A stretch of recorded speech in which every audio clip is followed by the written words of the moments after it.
Hello friends, இப்போ பார்த்தீங்கன்னா part 2 பேய் கதையை சொல்ல போகிறேன். வாங்க வீடியோக்குள்ளே போகலாம். நம்ம சேனல் சப்ஸ்கிரைப் பண்ணலாம், சப்ஸ்கிரைப் பண்ணுங்கள், லைக் பண்ணுங்கள், கமெண்ட் பண்ணுங்கள். அந்த கதையை பிடிச்சிருந்தா லைக் பண்ணுங்கள். இப்போ பார்த்தீங்கன்னா பார்ட் 2 பேய் கதை தான் சொல்ல போகிறேன். வாங்க வீடியோக்குள்ளே போகலாம். அது பார்த்தீங்கன்னா எனக்கு சின்ன வயசு. நான் சின்ன வயசாக இருக்கும்போது பார்த்தீங்கன்னா வீட்டில் தூங்கிட்டு இருந்தேன். தூங்கிட்டு இருக்கும்போது நடுவில் தூங்கி ஏஞ்சிட்டேன். மணி 12 மணிக்கு ஏஞ்சி நான் என்ன பண்ணேன்னா, எனக்கு அந்த டைமில் தான் உச்சா வந்தது. அந்த உச்சா வந்ததுனால வீட்டுக்கு வெளியே வந்தேன். வெளியே வந்து பார்த்தோன்னா, எங்கள் வீட்டுக்கு பின்னாடி பார்த்தோன்னா ஒரு 200 மீட்டர் டிஸ்டன்ஸில் ஒரு மரம் ஒன்று இருக்குங்க. அதாவது பார்த்தீங்கன்னா சின்ன வயசாக இருக்கும்போது நிறைய பேருக்கு பேய் பிடிக்கும். அந்த பேய் பிடிக்கிற நேரத்தில் என்ன பண்ணுவாங்கன்னா, அந்த மரத்தில் போயிட்டு நம்ம தலைமுடியை பிடிச்சி அதில் ஆணி அடிப்பாங்க. ஆணி அடிக்கும்போது என்ன ஆகும்னா, அந்த முடி அங்கேயே இருக்கும், அந்த பேய் வந்து அங்கேயே இருக்கும், அந்த முடியை சுற்றிட்டு இருக்கும்.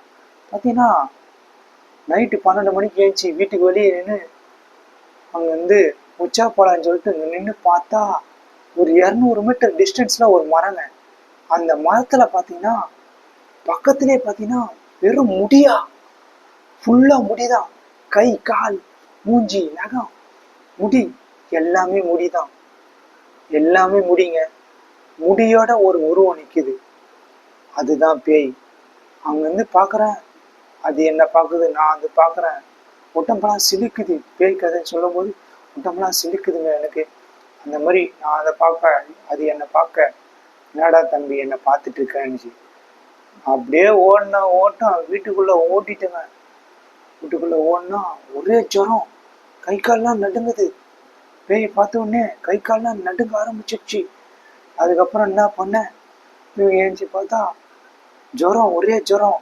போயிட்டு விபூதி அடிச்சுட்டு மந்திரிச்சிட்டு வந்துட்டேன். திடீர்னு பார்த்தா அடுத்த நாள் மணி 12 மணி ஆகுது.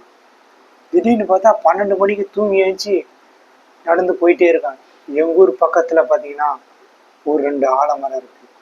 அந்த ஆலமரம் பார்த்தீங்கன்னா, ஆலமரத்து பக்கத்துலேயே பார்த்தீங்கன்னா ஒரு மல்லிகைப்பூ, பக்கத்துலேயே பார்த்தீங்கன்னா ஒரு முடி ஒன்று இருக்குங்க. அந்த முடி வந்து லேடிஸ் முடிங்க, நல்லா தெரியுது லேடிஸ் முடி. ஏதோ ஒரு லேடிஸ் தான் நிற்கிறாங்க பொழுது அப்படின்னு நினச்சிட்டேன். மல்லிகைப்பூ வாசனை கம கம கமனம் வருதுங்க. பார்த்தீங்கன்னா எங்கடா போறேன்னாங்க. யாரா நம்மளை கூப்பிடுறதுன்னு பார்த்தா, எங்கடா போறேன்னு யாரா கேட்குதுன்னு பார்த்தா பேய் கேட்குது. அதுக்கப்புறம் நான் சொன்னேன், நிக்கட்டுமா போகட்டுமா அப்படின்னு. டேய் நின்றாச்சு. ஒன்னு ஓட்டம் இருக்கு ஒரு அடங்கப்பான் தாமராத மரணிய தலைமொழின்னு சொல்லிட்டு ஓடிட்டே இருந்தேன். திடீர்னு பார்த்தா ஒரு 4 வழி சாலை, 4 பக்கமும் ஒரு ரோடு, அந்த நடுவில் நின்றுட்டேங்க. திடீர்னு பார்த்தா ஒரு பொண்ணு அழுகுற சத்தம் கேட்குது. அப்படின்னு அழுகுற சத்தம் அப்படின்ச்சு. ஒரு அழுகுற சத்தம் கேட்ட உடனே யாரா அழுகுறதுன்னு பார்த்தா ஒரு பொண்ணு. அந்த 4 வழி சாலை இருக்கும் பார்த்தீங்களா, அந்த 4 வழி சாலையில பார்த்தீங்கன்னா ஒரு பொண்ணு உட்காந்து அழுதுட்டு இருக்கு. பார்த்தீங்கன்னா அங்கிருந்து ஓடினேன், யாரும் அழுகுறதுன்னு தெரியாம நானும் பயத்துல ஓடிட்டு இருக்கேன். அங்கிருந்து ஓட்டம் ஓடிட்டே இருந்தேன். திடீர்னு பார்த்தா ஒரு வீடு இருந்தது. அந்த வீட்டாண்ட போயிட்டு பார்த்தா அது எங்க வீடு. கம்முன்னு போயிட்டு வீட்டுக்குள்ள போயிட்டு படுத்துட்டேங்க. திடீர்னு பார்த்தா அடுத்த நாள் நினைச்சு பார்த்தா அடுத்த நாள் பார்த்தா பசங்க கூட கழனிக்கு விளையாட போற நேரத்துல பார்த்தீங்கன்னா அங்க ஒரு மரம் சொன்ன பார்த்தீங்களா, அந்த மரம் பார்த்தீங்கன்னா வெயில் அடிச்சு அந்த டைம்ல காஞ்சி இலை மட்டும் தனியா நிக்குது. அந்த இடத்துல பார்த்தீங்கன்னா ஒரு காத்து சுத்திக்கிட்டே இருந்தது. அந்த காத்து சுத்துன்னு பார்த்தா மூகர காத்துன்னு சொல்லுவாங்க. மூகர காத்து அப்படின்னு சொல்லிட்டு ஒரு காத்து சொல்லுவாங்க. அந்த காலத்துல பார்த்தீங்கன்னா ஒரு காத்து பார்த்தீங்கன்னா சுத்திக்கிட்டே இருக்கும். எது இருந்தாலும் பரவாயில்ல, சுத்திக்கிட்டே இருக்கும். அந்த காத்து சுத்த மண்ணு கிண்ணெல்லாம் சுத்தும். ஒரே ரவுண்டில் சுத்திக்கிட்டே இருக்கும். பார்த்தீங்கன்னா கீழே கிடக்கிற மண்ணு, பேப்பர் எல்லாமே ஆகாயத்துல பறக்கும். அந்த டைம்ல பார்த்தீங்கன்னா பக்கத்துல விளையாடிட்டே இருந்தேன். அந்த டைம்ல பார்த்தீங்கன்னா என்னை சுத்துன்னு அந்த காற்று பேய் காற்று என்னை சுற்றிட்டே இருக்கு. அந்த டைமில் பார்த்தா மூக்குலேருந்து ரத்தமாக ஒழுகுது, ரத்தம் ஒழுகுது. ஒழுகிட்டு வீட்டுக்கு போனா தூங்கி எழுந்துச்சு பார்த்தேன்.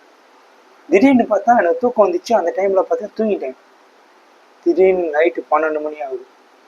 எழுந்துச்சு இன்ட்ரோல் வருதுன்னு சொல்லிட்டு வந்தேன். அந்த அங்கேருந்து நிற்கிது, ரத்தமாக நிற்கிது. கேட்டா ரத்த காட்டேரி நான் தான்டா அப்படின்னுது. அங்கேருந்து ஓடின ஓட்டம் திருப்பணம் ஓடி போய் வீட்டில் படுத்துட்டேன். எழுந்துச்சு பார்த்தா ஒரே ஜுரங்க. ஜுரத்தில் ஒன்றும் பண்ண முடியலங்க. திடீர்னு அதுக்கப்புறம் பார்த்தா அடுத்த நாள் மணி 12 மணி இரவு. அந்த டைமில் தான் பாத்ரூம் வருமா. திடீர்னு ஏஞ்சி வெளியே வந்தா கைனி கார்டு தான் இருக்கு. பாத்ரூம்லாம் கிடையாது, கைனி கார்டு தான். திடீர்னு அந்த டைம்ல பார்த்தீங்கன்னா என்ன பண்றதுன்னு தெரியல. திடீர்னு பார்த்தீங்கன்னா அந்த அந்த கைனி பக்கத்திலே ஒரு ஆலமரம், அந்த ஆலமரத்து பக்கத்திலே ஒரு சுடுகாடு. சரி பாத்ரூம் போலான்னு சொல்லிட்டு அந்த பக்கத்துல பாத்ரூம் போனா சுடுகாட்டுல இருந்து ஏஞ்சி வருதுங்க ஆவி. ஏய் எங்கடா இருக்க அப்படின்னு. யாரான்னு பார்த்தா பேய். அப்படியே திருப்பணும் ஓடிட்டேங்க. திடீர்னு பார்த்தோன்னா ஒரு பொண்ணு அழுவுற சவுண்டு கேட்டுன்னு சொன்ன பார்த்தீங்கன்னா, அந்த பொண்ணு வேற யாரும் இல்லைங்க, நான் தாங்க. அந்த பொண்ணே நான் தான். அந்த கதையில பார்த்தீங்கன்னா அந்த பொண்ணே நான் தான். அதை பார்த்தீங்கன்னா சின்ன வயசுல பார்த்தீங்கன்னா ஒரு ஆக்சிடென்ட்ல நான் இறந்துட்டேன். ஓகேங்களா. அந்த பொண்ணே நான் தாங்க திடீர்னு. அதுக்கப்புறம் பார்த்தோன்னா இந்த கதையில ஒரு ட்விஸ்ட் ஒன்று இருக்கு. பார்ட் 3ல சொல்றேன். ஓகேங்களா. பார்ட் 3ல சொல்றேன். பார்ட் 3 கன்ஃபார்மாக பாருங்க. இதோட பார்ட் 2 கம்ப்ளீட் பண்ணிக்கலாம். அடுத்த கதையை சொல்றேன்.